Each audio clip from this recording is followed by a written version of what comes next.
স্বাধীনতার পর বাংলাদেশে দুর্নীতি এমন বেড়েছিল যে বঙ্গবন্ধু নিজেও নিয়ন্ত্রণ করতে পারছিলেন না। উনি বলেছিলেন, আমাকে রেখে গেছে চাটার দল।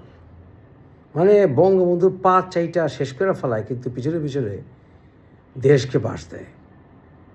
নিয়ন্ত্রণের বাইরে চলে গিয়েছিল দুর্নীতি। 7.5 কোটি মানুষ 8 কোটি কম্বল রেখে গেল, আমি একটা পাইলাম না, আক্ষেপ। নিয়ন্ত্রণের বাইরে চলে গিয়েছিল। বাংলাদেশে এলাম, বাংলাদেশে দুর্নীতি দেখে ভাই মাথা খারাপ হয়ে যাওয়ার অবস্থা। যখন ছিলাম আমরা তখনও দুর্নীতি ছিল, কিন্তু এখন যা দুর্নীতি দেখতে পাচ্ছি চারিদিকে, প্রতিটা লেভেলে, প্রতিটা সেক্টরে, প্রতিটা ক্ষেত্রে, পদোন্নতি, ট্রান্সফার, এটা সেটা, দুর্নীতির মহাসমারোহ। একটা কাজ হয় না দুর্নীতি ছাড়া।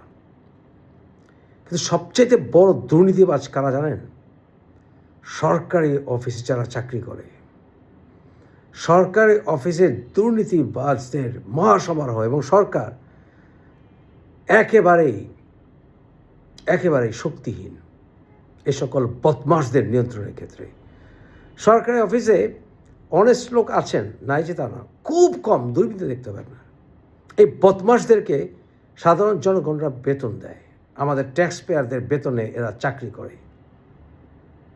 এরা ইচ্ছামতো অফিসে আসে, ইচ্ছামতো অফিস থেকে যায়।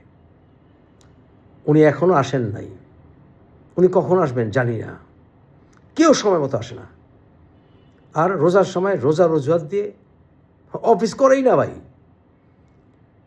আরে বেটারা, আল্লাহকে রোজা রাখতে বলছে তোর উপরে অত্যাচার করার জন্য।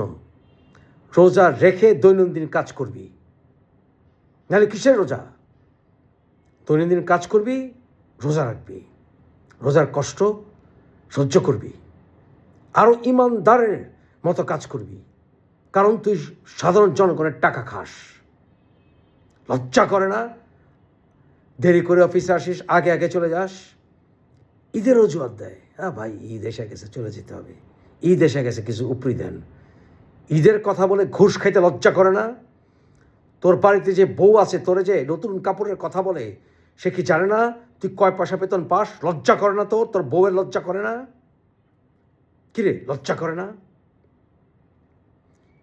স্বাধীনতার পর আমার আব্বা মরহুম প্রফেসর নজরুল ইসলাম, উনি দেখলেন যে এত দুর্নীতির সমারোহ। উনি তখন ডেপুটি সেক্রেটারি।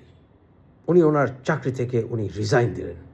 আব্বা বললেন, এই চোরদের মধ্যে কাজ করা সম্ভব না, এই চোরদের সঙ্গে কাজ করলে আমাকে দুর্নীতি করতেই হবে এই সিন্ডিকেটে। আমার আব্বা লেজেন্ডারি অফিসার ছিলেন, জিজ্ঞেস করে দেখেন, লেজেন্ডারি অফিসার। যদি তোর পেট না চলে সরকারের টাকা দিয়ে, ঘু খেয়ে জীবনযাপন কর, মাটি খেয়ে থাক। বদমাশের দল, আগে আসিস, আগে চলে যাস, রোজার কথা বলে, ঈদের কথা বলে তুই দুর্নীতি করিস। লজ্জা করে না?